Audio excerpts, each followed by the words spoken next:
আচ্ছা, birth certificate যখন issue করা হয় তখন তো অবশ্যই নথিটা সংরক্ষণ করে রাখা হয়। নথি সংরক্ষণ ছাড়াই বার্থ সার্টিফিকেট এরকম শুনেছেন?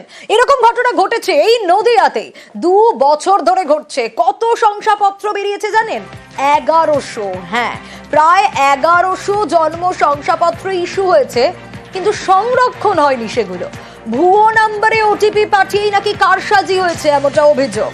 পঞ্চায়েত প্রধানের ফোন নাম্বার দেওয়ার কথা, তার বদলেই ভুয়ো নাম্বার দিয়েই নাকি কারসাজি। কোথাকার ঘটনা? নদিয়ার চাপড়ার হৃদয়পুরে। সেখানে বেনিয়মের অভিযোগ উঠে আসছে, কারণ নথি জমা না রেখেই ভিন রাজ্যের বাসিন্দাদেরও বার্থ সার্টিফিকেট। পঞ্চায়েত কর্মীর বিরুদ্ধে রয়েছে ভুরি ভুরি বেনিয়মের অভিযোগ। থানার দ্বারস্থ হয়েছেন পঞ্চায়েত প্রধান। পুলিশে নালিশের পরেই অভিযুক্ত কিন্তু বেপাত্তা। এই ভিএলির বিরুদ্ধে যে অভিযোগ সামনে এসেছে, প্রথম কিভাবে জানতে পারেন আপনারা এই বিষয়টা? ও জেলা থেকে জানতে গেছে যে আপনাদের পঞ্চায়েত থেকে এতগুলো বার্থ সার্টিফিকেট ইস্যু হচ্ছে, তারপর ব্যবস্থা নেওয়া হয়েছে। দেখুন, আগে ক্যাজুয়ালি দেওয়া হতো লিখিত ভাবে, এখন তো তা না, এখন তো ডিজিটাল। এখন লগ ইন পাসওয়ার্ড দিয়েই সমস্ত কিছুটা করা হয়। কিন্তু লগ ইন পাসওয়ার্ড গুলো তার ফোনেই ছিল, ভিএলির ফোনেই ছিল। উনি ইউজ করে মিস ইউজ করে সবকিছুতে উনিই করেছেন। আপনার কি মনে হচ্ছে এগুলো অবৈধভাবে টাকার বিনিময়ে দেওয়া হয়েছে? ওটিপি টাকা, সেটা তো পুলিশ প্রশাসন তদন্ত করে দেখছে। আপনি কে হন? আশিস কর্মকার? হ্যাঁ,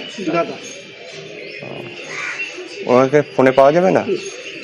উনি কবে থেকে বাড়ি নেই? কালকে পঞ্চায়েতে গিয়েছিল। ওখানে কি সমস্যা হয়েছিল?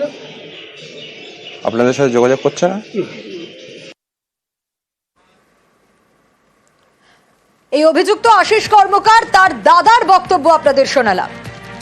চাপড়া থানা আন্ডারে একটা কেস রেজিস্টার হয়েছে अगेंस्ट अ पर्सन नेम्ड आशीष कर्माकर, যে হৃদয়পুর জিপিতে কাজ করতো।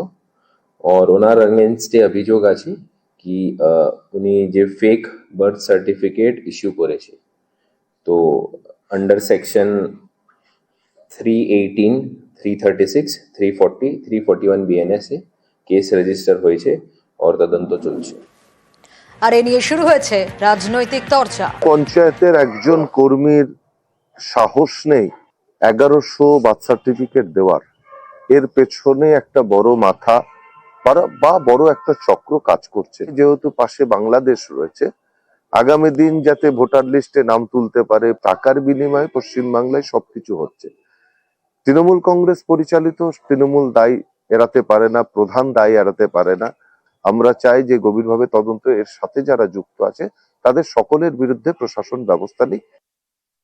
বিজেপি কি বললো এটা নিয়ে আমার কোনো মাথা ব্যথা নেই, কারণ বিজেপি পরিচালিত একটা পঞ্চায়েত বগুলা, সেখানেও কিন্তু একটা ব্যাপক ওরকম শংসাপত্র জালিয়াতির ঘটনা ঘটেছিল, কিন্তু বিজেপির সেই পঞ্চায়েতের সাহস হয়নি সঙ্গে সঙ্গে যে অভিযুক্ত কর্মচারীর বিরুদ্ধে কোনো অভিযোগ দায়ের করা। এখানে তো প্রধান নিজে থেকে স্বতঃপ্রণোদিতভাবে অভিযোগ করেছে, পুলিশ তদন্ত করছে।